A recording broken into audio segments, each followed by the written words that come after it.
Shalom para você, que a vida do Senhor esteja sobre você, a Shalom sobre sua casa. Estamos continuando aqui no capítulo 4 de Tiago, nesse discorrer sobre o livro de Tiago, né? Aqui é o Bendita Esperança, com Fábio Braga, Jefinho, Shalom. Ali, aqui eu sou Ali. E vamos dar continuidade, vamos já direto para o texto, beleza? E diz assim, Tiago, capítulo 4, versículo 1 ao 3. De onde vêm as guerras? De onde vêm as lutas entre vós? Não vem daqui? Dos prazeres que guerreiam nos vossos membros? Cobiçais e não tendes, então matais. Buscai com avidez, mas nada conseguis obter. Então vos entregais à luta e à guerra. Não possuís, porque não pedis. Pedis, mas não recebeis, porque pedis mal, com o fim de gastardes nos vossos prazeres. Aqui o que eu percebo assim é que nós voltamos ao tema, na verdade ele está dentro do tema da sabedoria, né? Da sabedoria, essa ideia de que o egoísmo, né? Dessa guerra, ele traz esse ponto em cima dessa questão de que então matais, né? Dizer, tudo dentro das nossas cobiças, dos nossos egoísmos. Acredito que isso a gente já vem falando, o texto já vem falando, né, a respeito do pecado, de como o pecado dá à luz, né? Eu acho que a parte principal aqui desse texto, assim, para nós agora, seria essa questão de pedis, mas não recebeis. Porque pedis mal, com o fim de gastardes nos vossos prazeres, né? Não possuís porque não pedis. Pedis, mas não recebeis, porque pedis mal, com o fim de gastardes nos vossos prazeres. Quer falar? Eu queria falar sobre isso porque ele é... Cara, eu acho que para mim isso é muito sério.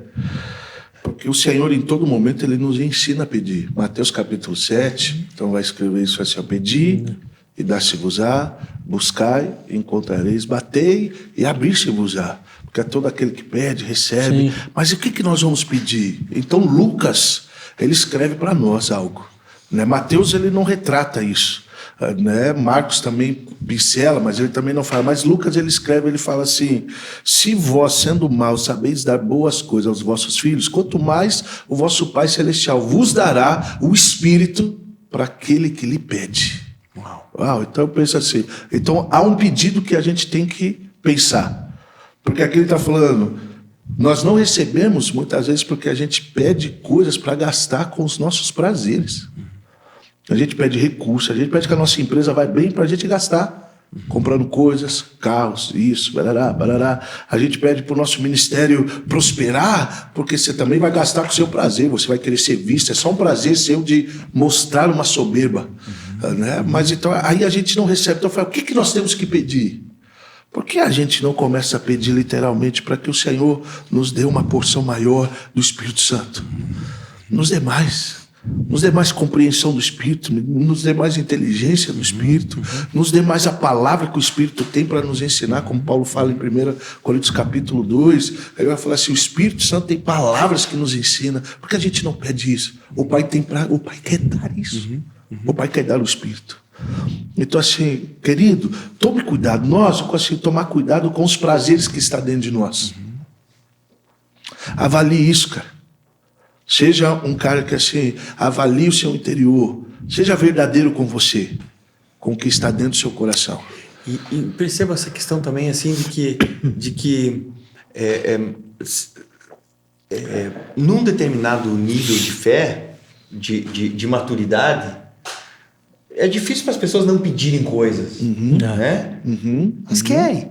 Mas o Senhor também ensinou essas coisas. Ele disse assim, cara, sustento, o Pai vai dar. roupa, comida, ele vos ama mais do que os passarinhos, mais do que as flores. Isso. Ele vai te dar. Isso. Tem a ver com uma confiança. Isso. Né?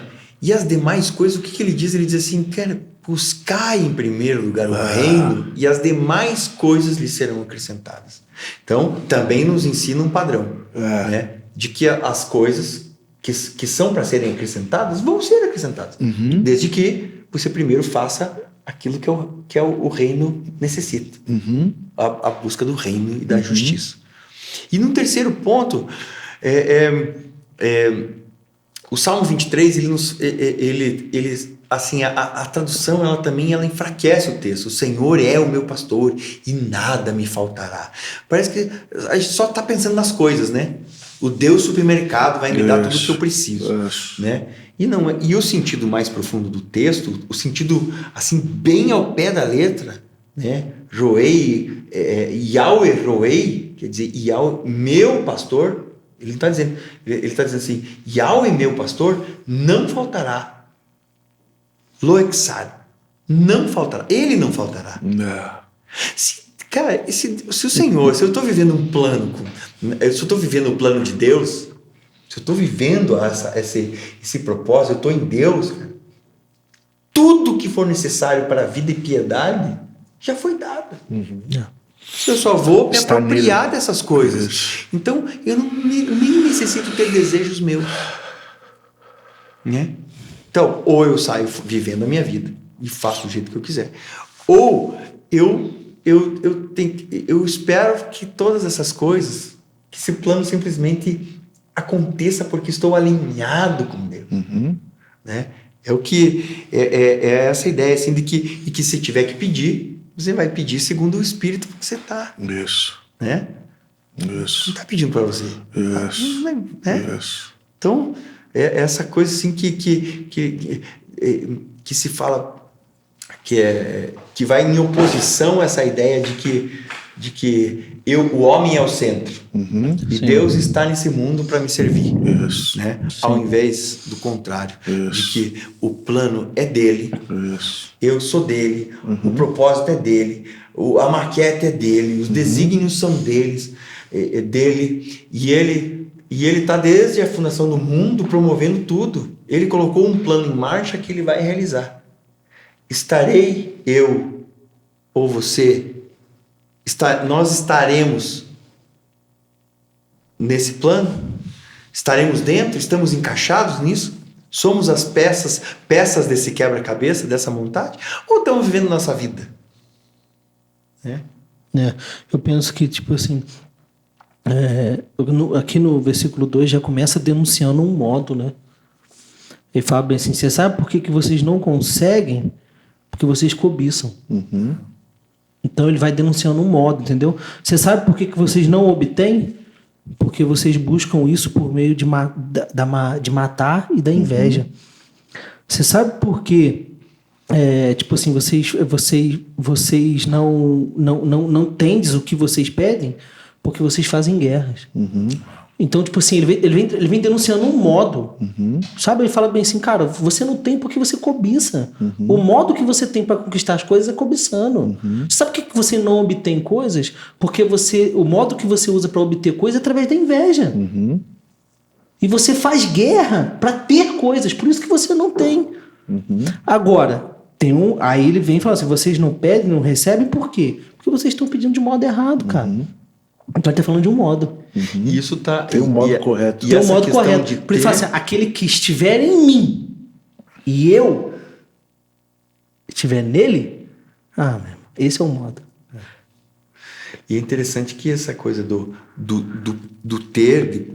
pedir está em oposição a essa questão da guerra, né? Exatamente. Justamente. Deixa você pensar em guerras mesmo, cara, de nações, você diz assim, por quê? Porque os caras fazem guerra para conquistar. Para conquistar coisas. Para ganhar coisas, para ter uma vida melhor, para ter uma paz. Então, né, começa essas guerras entre os seres humanos, como indivíduos, mas se torna tão grande a ponto de terem guerras mundiais para defender as suas coisas. Total. Né?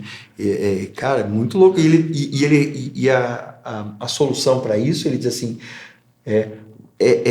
vocês podem possuir você não possuís porque não pedis. Quer dizer, peçam. Só que daí você vai descobrir se isso aqui é teu, se não, né? Se era lícito. O seu pai faz parte do plano. Mas Deus pode dar. Você não precisa guerrear. Exatamente. Não precisa se matar, porque isso aqui é teu negócio do outro. Daí o cara separa o casal e daí fecha o pau até por causa do cachorro. Né? O cachorrinho vai ficar comigo. Não, vai ficar comigo. Tipo, cara, né? Assim, cara, se você tá certo com Deus, acabou essa guerra.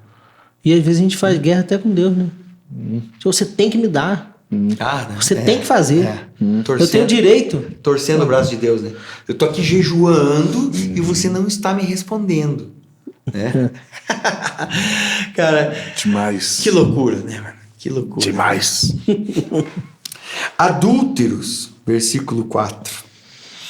Adúlteros, não sabeis que a amizade com o mundo é inimizade com Deus? Assim, todo aquele que quer ser amigo do mundo torna-se inimigo de Deus. Ou julgais que em vão que a Escritura diz, ele reclama com ciúme o Espírito que pôs dentro de nós? Mas ele nos dá uma graça maior, conforme diz a Escritura. Deus resiste aos soberbos, mas dá graça aos humildes. Sujeitai-vos, pois, a Deus, resisti ao diabo, e ele fugirá de vós. Chegai-vos a Deus, e ele se chegará a vós. Purificai vossas mãos, pecadores, e santificai vossos corações, homens dúbios. Entristecei-vos, cobri-vos de luto e chorai. Transforme-se o vosso riso em luto e a vossa alegria em desalento. Humilhai-vos diante do Senhor, e ele vos exaltará. Uau, isso aqui é muito sinistro, cara. Um dos trechos mais ricos. Todas completos, as frases, né, aqui são Isso aqui poderosas. Né? Mas, cara, sabe o que eu acho muito doido? Ele entra aqui e fala assim, por que ele introduz o diabo nessa conversa? E aí, para mim, isso é muito sinistro. Porque quando ele fala assim, adúlteros e adúlteras, a amizade com o mundo é inimizade contra Deus, por que ele está falando do mundo? Porque se a gente olha, quando João vai falar, 1 João capítulo 2, a partir do versículo 15, quer dizer, né? Que ele fala assim, não ameis o mundo, nem o que no mundo há, porque tudo que há no mundo, o desejo da carne, o desejo dos olhos e a soberba da vida, ele não procede do Pai, mas ele é do mundo. E o mundo passa, mas aquele que faz a vontade do Senhor permanece para sempre. Então, assim, o mundo que Satanás instituiu, que Paulo também vai falar para nós em Efésios capítulo 2, ele vai falar assim, que antes nós andávamos segundo o curso do príncipe da potestade do ar, fazendo tudo que a nossa carne deseja. Então ele introduz o diabo, porque o diabo tem a ver com o mundo que ele estabeleceu. Ele é o Deus desse século. Ele criou um sistema, o sistema de desejos. Então como que eu resisto a Satanás? Eu preciso me sujeitar a Deus, me livrando desta amizade com o mundo, de querer andar debaixo apenas do desejo da carne, somente desejo. Desejo de obter algo, desejo de fazer algo, desejo de sobressair em algo. Esse tipo de coisa que muitas vezes nós estamos, desejo de obter, eu preciso obter isso, tal coisa na comunidade, eu quero tal coisa, eu quero aquele título, eu quero isso. Quando eu fizer aquilo, eu vou ficar bem. Isso também tem um aspecto do mundo introduzido dentro da igreja. Dentro da igreja, querido. Então, assim, esse tipo de amizade nos constitui inimizade com Deus. Esse tipo de ação que a gente deixa ser governado muitas vezes por ela é uma forma de sermos inimigos de Deus. Então, você está aliado ao inimigo. Eu estou aliado ao inimigo, porque esse é o padrão dele.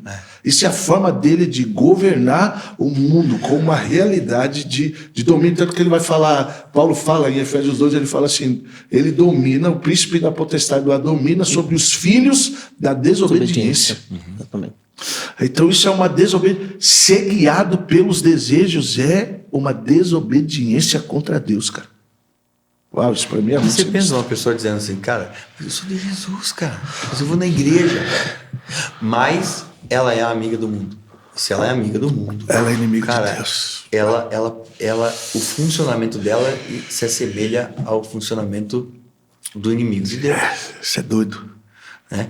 Então, essa é nesse sentido, cara, que entra o diabo nessa história, Isso, né? Você estava falando, né? Isso. Ele diz assim: ou julgais que em vão que a Escritura diz, ele reclama com ciúme o Espírito que pôs dentro de nós. Uau. Eu gosto de uma passagem que tem em Deuteronômio que ele diz assim, que ele chama Deus, ela não foi traduzida assim. Ela diz assim, Deus zeloso. Sim. Deus zeloso, né? Mas no original, no hebraico, ela é El-Kané. Essa palavra zelo, o kané vem de uma raiz que significa ninho. Você imagina o pássaro que fez um ninho, seus passarinhos estão lá. Como que ele fica? Né? E Moisés chama ele de El-Kané, um nome que não se fala. El-Kané, o Deus zeloso como um pássaro no seu ninho. Né? O Deus que faz um ninho. E esse ninho, toque no ninho né? Fica doido. Então, o julgais que em vão que a Escritura diz, ele reclama com ciúme o Espírito que pôs dentro de nós. A gente tem um pouco assim, essa palavra ciúme também é uma tradução um pouquinho... Porque a palavra ciúmes no português, ela dá uma conotação... É uma conotação vulgar, né? Isso. Mas essa ideia de uma proteção tão intensa que, tipo assim, você não vai tocar. Isso. Você tá doido? Você tá doido. Você vai tocar na menina dos olhos? Você tá maluco? Né? Não tem como, né? Você estava falando, eu lembrei de 2 Coríntios 6,14, né? Eu vou ler aqui só um trechinho, né? Como você falou, né? Tipo assim, as escrituras, o texto, ele é suficiente. Ele por si só já fala muita coisa. Fala assim, ó: não os coloqueis em julgo desigual com os incrédulos, pois que sociedade tem a justiça com a injustiça? Ou que comunhão há entre a luz e as trevas? Que harmonia existe entre Cristo e Belial? Que parceria tem entre o crente com o incrédulo? E que acordo tem o santuário de Deus com os ídolos? Pois somos santuários de Deus vivos. Como ele disse, habitarei neles e entre eles andarei, e eu serei o seu Deus, e eles serão o meu povo. Portanto, sai do meio deles. Separai-vos, diz o Senhor, e não toqueis em coisa alguma impura. E eu vos receberei. Serei para vós pai, e sereis para mim filhos e filhas, diz o Senhor Todo-Poderoso. Então, tipo assim, pegando a questão da inimizade, né? Porque vocês foram falando, eu fiquei muito nessa questão. Um dos problemas que nós mais encontramos hoje, em alguns momentos em nós e também em nosso meio, é que a gente quer sustentar as duas realidades. Não tem como. É que a gente quer sustentar as duas vidas. É que a gente quer sustentar os dois modos de viver ou as duas maneiras de viver. A gente quer sustentar uma maneira que é boa e agradável aos olhos do mundo, né? Que tem como base a regência do Deus desse século, mas nós também queremos sustentar uma vida santa e pura. Não tem como. Não tem como. Fala assim, sai do meio deles. E não toque em nada que é impuro. Tipo assim, que comunhão tem? É isso que você leu, para mim, é a essência desse texto aqui, né? É a essência do que porque ele diz assim, ele continua dizendo assim, Deus resiste aos soberbos, mas dá graça aos humildes. Pô, é um princípio poderoso, né? Sim. Resiste. Cara, não. E o cara... Isso. Ele tá com a mão no peito, pô. Isso é muito doido. Não vai passar. É Deus. Mas o humilde, cara, é como se ele... Cara, livre acesso. Né? Elias, onde você tá indo? Volta, né? Volta e fala com Acabe. Você não viu que Acabe se arrependeu? Isso. O Acabe se arrependeu.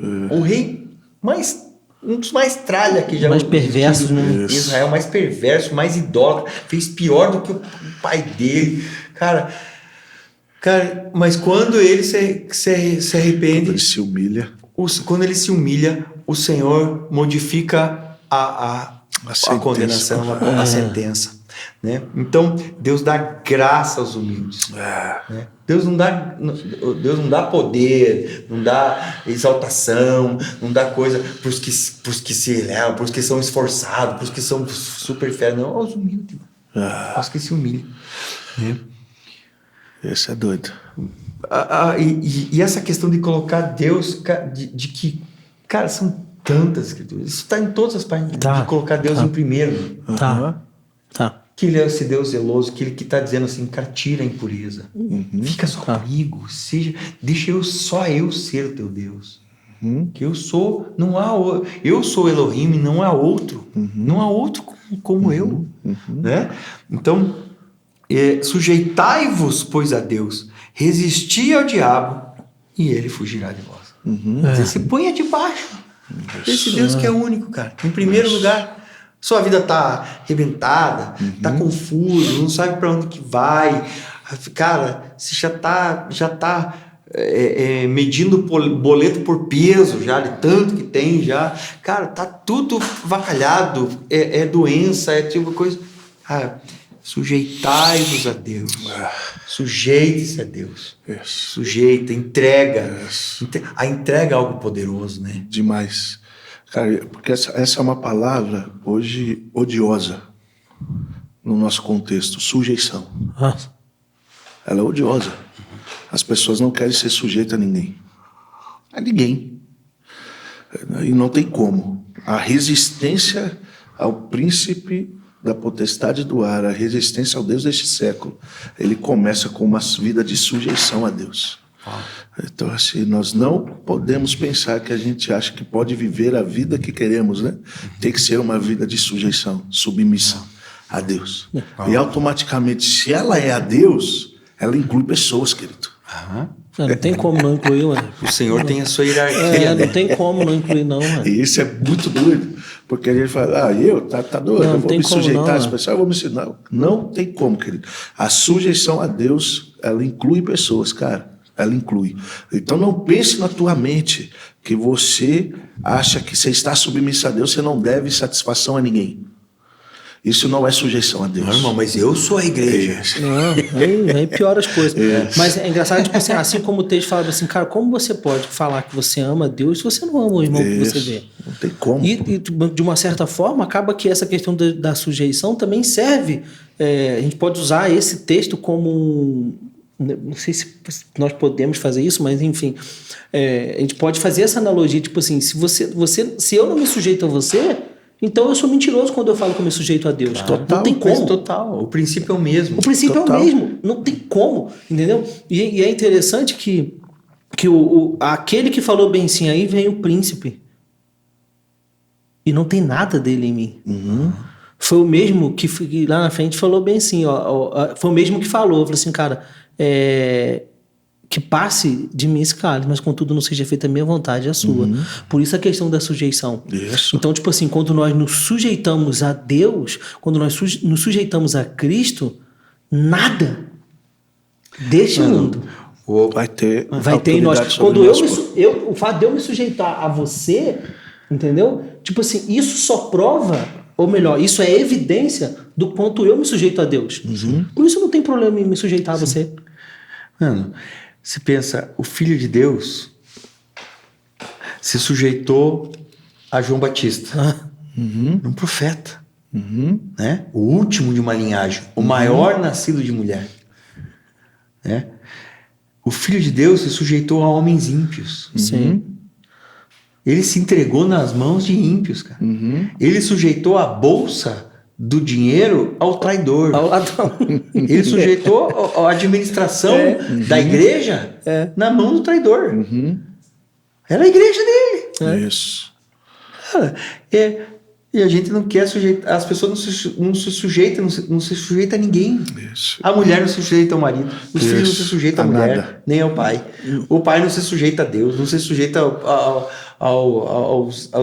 às lideranças. Cara, é uma festa distorção. de insujeição. Isso, e até só um ponto, que você tocou em um ponto que eu ia falar assim, e às vezes nós escolhemos a quem se sujeitar. Há uma pessoa que tem compreensão, há uma pessoa que vive. Mas Lucas 2... Só vou sujeitar porque Isso. essa pessoa, Ela espiritualmente, compreende. ela é fera. Lucas 2 fala que Cristo era sujeito a seus pais, que não compreendia o que ele tinha que fazer. Né? Uau.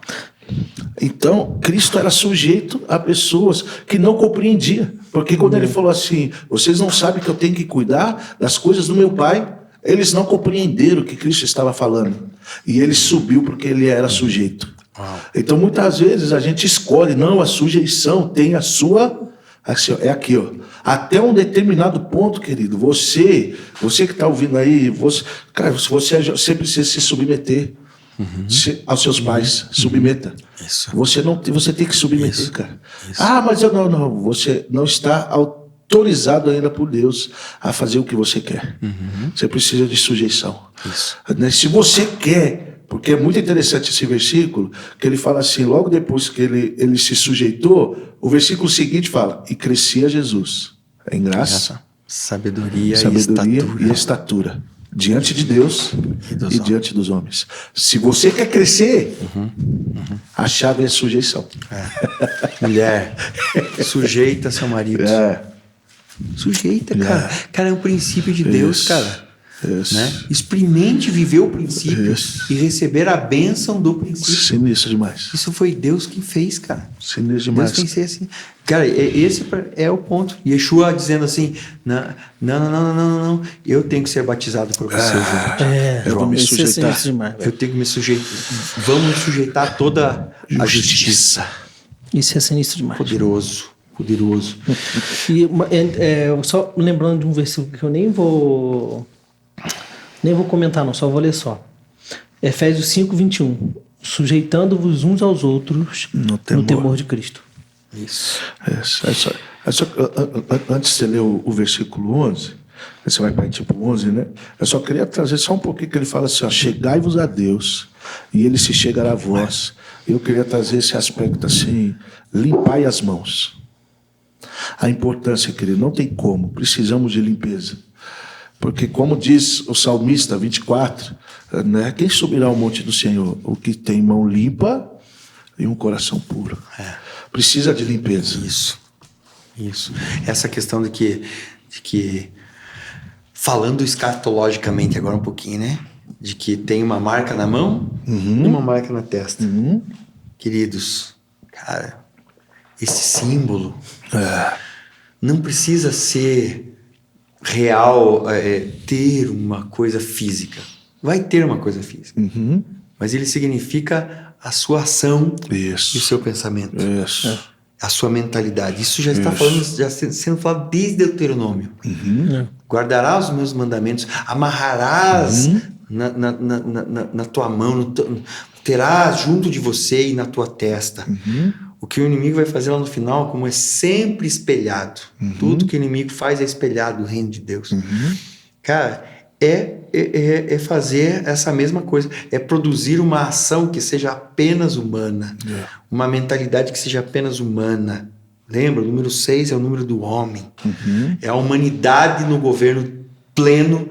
Não existe essa sujeição. Não existe o você chegar a Deus. Não existe nada disso. Só existe o homem no governo da sua vida de maneira plena. Né? Então, esse é o sentido, cara, do que estava sendo falado até aqui. Cara, Deus no controle. Deus no governo total. Não apenas uma parcela. Não apenas um pouquinho. No governo total das nossas vidas. Né? Esse é o governo. E daí você sujeita a Deus. Você só resiste ao diabo. Só resiste. E ele vai fugir. Você não precisa sapatear, não precisa fazer um monte de coisa. Cara, só resiste. Você está sujeito a Deus, mano. Está sujeito a Deus. Uma coisa que, já que você abriu esse parênteses da questão da escatologia, é o seguinte, aqui, lembrando que você tem uma mente humana, né, e ações humanas, isso não te coloca num campo neutro. Pelo contrário, você se torna um opositor a Cristo. Sim. Porque não existe esse campo neutro, entendeu? Por isso ele fala assim, cara, com a agressão de Pedro, ele fala assim, cara, isso aí é coisa do homem, pô. Você cogita coisa do Satanás, homem. pô. Isso. Entendeu? Cara, o número da besta é número de homem. Não é o número do Satanás. Não fala isso. Fala que é o número de homem. Está auto-explicado no texto. Ele diz assim, esse é o número do homem. Ele já falou. Né? As pessoas ficam discutindo, ficam tentando... Cara, é o número do homem. Arreda-te de mim, Satanás, porque não cogita das coisas de Deus, mas das coisas dos homens. Não diz você cogita das coisas de Satanás. Das tuas coisas. Das coisas de um anjo. Cara, não, das coisas dos homens. O homem, cara, pecou e entregou. Cara, assim como um outro homem veio, um outro homem e venceu. Entrou a salvação, entrou, justificou. Né? Você veja, isso precisa ser. Você precisa pensar isso na sua forma de ler as escrituras. Né? Não pode desprezar. Não, isso. Com certeza não. E o final ali é interessante, né? Que ele diz assim: humilhai-vos diante do Senhor e Ele vos exaltará. Cara, a humilhação é uma parada sinistra. O descer e continuar descendo, mano, tem a ver ali com Deus da graça humilde. A pessoa, quanto mais ela desce e permanece embaixo, mais graça. Deus exalta no tempo certo, ele diz assim, no tempo certo, humilhai-vos diante da potente mão de Deus, né? E no tempo devido, ele vos exaltará. Deus que exalta, cara. Mas enquanto você está lutando, cara, não quer fazer, eu quero fazer minhas paradas, eu quero fazer minha vida, eu quero viver minhas paradas. Não, mas, cara, se humilha, cara, Deus é mais sábio. Quem é sábio? É Ele. É Ele ou nós? E até eu amo essa palavra assim, humilhai-os, porque para mim ele tem a ver, Tiago está tentando produzir em nós o sentimento do Cristo. Estava pensando nisso agora. Né? Então, assim, porque esse foi o sentimento dele, ele desceu. Então, quando a gente desce, a gente simplesmente está adotando o sentimento dele. Dentro de mim, eu vou tomar o sentimento dele. O que você fez? Eu desci. Então ele fala, ele a si mesmo se humilhou. Ele a si mesmo. Aí é muito doido que eu falo assim, porque eu amo isso, que eu falo assim, ó, quando você a si mesmo se humilha, ninguém te humilha. Não tem como. Porque você já está humilhado. Você já desceu, pô. Agora, quando você se sente humilhado é porque você deixou de descer. E esse é um ponto que a gente precisa raciocinar. A gente deixou de pegar o sentimento o sentimento do Cristo. E a gente adotou o nosso. Então, assim, cara, não pegue o seu sentimento. Tenha essa prática. Humilhai-vos. Tenha essa decisão. O que nós vamos fazer hoje? Eu vou me humilhar. Porque o Senhor, é o Senhor que me exalta. Eu posso passar por humilhação 1 ano, 2 anos, 3 anos, não importa. Pela postura de Cristo ter se humilhado em sua vida, Deus deu a ele algo. Então Deus sempre dá. Eu gosto de um versículo que fala, Hebreus capítulo 6, versículo 10, fala assim, Deus não é injusto, cara. Eu posso ser injusto com você. Seus filhos podem ser injustos com você. A sua esposa pode ser injusta com você. Seus amigos podem ser injustos com você. Seus pais podem ser injustos com você. Deus não. Deus não. Aleluia. Deus não é injusto. Se você ter essa prática, Ele vai te dar. Bendito Ele Deus. vai te dar. Bendito Deus. Aleluia. Aleluia. Engraçado que a gente tem a ideia, foi muito importante você pontuar isso, tá bom? Porque a gente tem a ideia da questão da humilhação, é o seguinte, o Senhor vai me exaltar porque o Ali me humilhou. Essa é a ideia da humilhação que a gente tem nesse contexto. Os humilhados serão exaltados, não sei o que é isso. Porque eu sou humilhado por fulano, por ciclano, por beltrano, sou humilhado por todo mundo, mas o Senhor vai me exaltar. E quando o Senhor me exaltar, você vai ver, minha vitória vai ter sabor de mel. Entendeu? Essa é a ideia que nós temos. Você está entendendo? Mas a ideia é o seguinte, aquele que se humilha é uma postura, é uma condição de uma pessoa humilhada. Entendeu? Foi muito doido você ter pontuado isso, porque é uma questão que a gente precisa corrigir na gente. Totalmente. Entendeu? Totalmente. Show. Versículo 11. Não faleis mal uns dos outros, irmãos. Não precisava nem falar mais nada, né? Ponto. De novo. Aquele que fala mal, mas ele explica, né? Já, cara, tá ali. Aquele que fala mal de um irmão ou julga o seu irmão, fala mal da lei e julga a lei.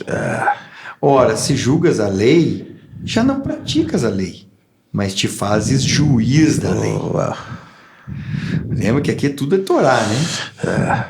Só há um legislador e juiz, a saber, aquele que pode salvar ou destruir. Tu, porém, quem és para julgares o teu próximo? Então, a gente já falou sobre a questão da Torá, já falamos sobre a língua, já falamos sobre... Aqui, acredito que Tiago está fazendo assim, uma repetição, né? Entrando de novo nessa questão, né? Juntando vários temas aqui, né? Só um legislador, fala mal da Torá, né? Não pratica a Torá, mas se faz juiz da Torá. Então, isso a gente falou no episódio, se não me engano, no capítulo 2. Isso. Então, seguimos, né? Versículo 13 ao versículo 17. E agora, vós os que dizeis, hoje ou amanhã iremos a tal cidade. Passaremos ali 1 ano negociando e obtendo bons lucros. E, no entanto, não sabeis nem mesmo o que será da vossa vida amanhã. Com efeito, não passais de vapor que se vê por alguns instantes e depois logo se desfaz. Em vez de dizer, se o Senhor quiser, estaremos vivos e faremos isto ou aquilo. Vós vos jactais de vossas fanfarronadas. Ora, toda jactância desse gênero é má. Assim, aquele que sabe fazer o bem e não o faz, comete pecado. Cara, isso daqui é muito tenso. Porque Porque todo mundo faz isso o tempo todo. É isso que eu ia falar agora. Tiago fala uma realidade presente, que é uma vanglória, olha o que ele coloca, é uma vanglória maligna. Achar que você pode fazer qualquer coisa. Que você tem nas suas mãos o seu futuro, que você vai fazer tal coisa, o seu planejamento que você colocou, e você não coloca uma dependência diante do Senhor. Isso é muito doido, cara. Porque ele fala assim, cara, isso é uma presunção maligna. Ela tem uma raiz. Né? Mais uma vez a gente vai pegar da sabedoria, né? Terrena, animal, ela é diabólica. Porque o cara se acha presunçoso a um ponto de falar assim, não, mas essa presunção, ela tem uma origem, cara. Então o cara fala assim, eu vou fazer isso, cara. Pode deixar que eu resolvo isso. Tal ano que vem eu melhoro isso daqui, eu vou fazer isso daqui. Essa é uma presunção maligna. E muitas vezes o cara obtém, ele faz. Mas isso é uma presunção maligna. Ela não leva em conta o plano de Deus, não né? tem. O que Deus pensa sobre o assunto. Isso. Né? Faz isso, faz aquilo, faz aquele negócio. Cara, Deus está nesse negócio. Isso. A gente vai alugar, a gente compra, a gente vende, a gente faz o que casa, quer. a gente descasa, a gente... Eu decido?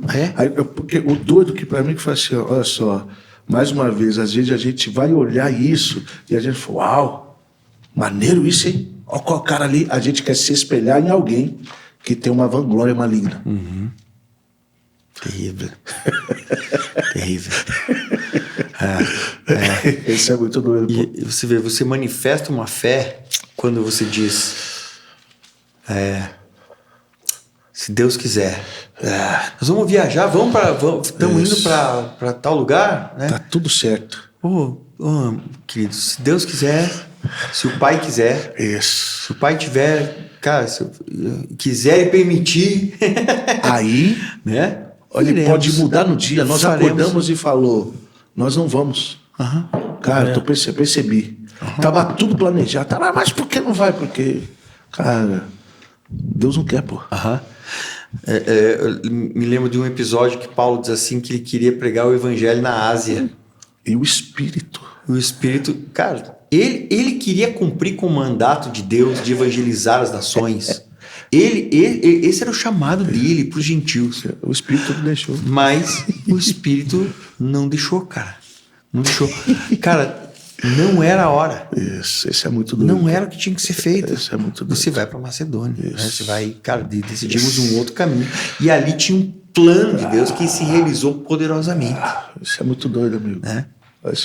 Eu creio que essa dependência a gente precisa. Fala. Eu gostei da minha versão aqui, que ela fala bem assim: vocês se orgulham na arrogância de vocês. Vocês são arrogantes. Isso. Quando você adota esse tipo de pensamento, isso é arrogância. Isso. E ele fala bem assim: e esse tipo de arrogância e orgulho, aí é o que você falou, é maligno. É maligno. Entendeu? Aí eu lembrei de Gálatas 5, 25. Eu até abri aqui para ler, poder recitar, mas não é só para o pessoal ver que está escrito na Bíblia mesmo. Não é eu que estou falando, não. Tipo assim, ó, se vivemos pelo Espírito, andemos também sob a direção do Espírito. Isso aí. Então, tipo assim, incluir ele. Sim. Isso. Cara, se eu tenho vida por meio do Espírito, então, tipo assim, é necessário que esse que me dá a vida também ordene a minha vida diária. Isso. Tipo assim, ó, senhor, tô pensando em tal coisa. Isso. O que você acha sobre isso? Isso. Ou você fica na pegada do Espírito, né? Porque você sente assim, o Espírito, você já está planejando e o Espírito está dizendo assim, cara, tal coisa. Muitos são os seus planos, querido. Seus planos são muitos. O plano do seu coração. Você tem vários planos do seu coração. Isso. Mas da minha boca. Entendeu? É isso. Glória a Deus. Fechamos capítulo 4. Mais alguma coisa? Mais alguma consideração? Só uma consideraçãozinha. Pode falar. Aquele, pois, que sabe fazer o bem E não o faz, comete pecado. comete pecado. Essa é séria. Essa é bem séria. Né? Sabe que deve fazer o bem Sabe? e não o faz. Comete pecado. Comete o pecado. Erra o alvo. Erra o alvo. E o pecado, depois de dar a luz, Gera morte. gera morte. Né? Então não considere apenas pecado aquilo que é moral, Isso. só o que é grosseiro. Nós precisamos aprender a olhar as sutilezas do pecado na nossa vida, as coisas que fazem a gente errar, ser preciso em Deus. Shalom a todos, cara, que você possa desfrutar disso, que o Espírito ministre seu coração. Tem algo mais? Quer falar? Pode falar. Vamos lá. Não, só para embasar a consideração do Fabão, só vou ler o texto. 1 João 3, 17. Eu acho esse texto muito agressivo. Quem, pois, tiver bens do mundo e vendo seu irmão em necessidade fechar-lhes o coração, como pode o amor de Deus permanecer nele? É isso. Fininhos, não amemos de palavras nem de boca, mas de ação e verdade. Isso. Bem a pegada do Tiago aqui, né? Vai nesse caminho. É isso. É isso. Pessoal, lembrando que você que tem dúvidas, que tem perguntas a respeito dos textos que estamos falando, ou a respeito de outras dúvidas, outros textos da Escritura, da vida cristã normal, enfim, o que quer que seja, né? Nós vamos preparar um episódio somente de perguntas e respostas, né? Então, mande suas perguntas pelo e-mail benditaesperança.ms@gmail.com. Shalom. Shalom. Shalom.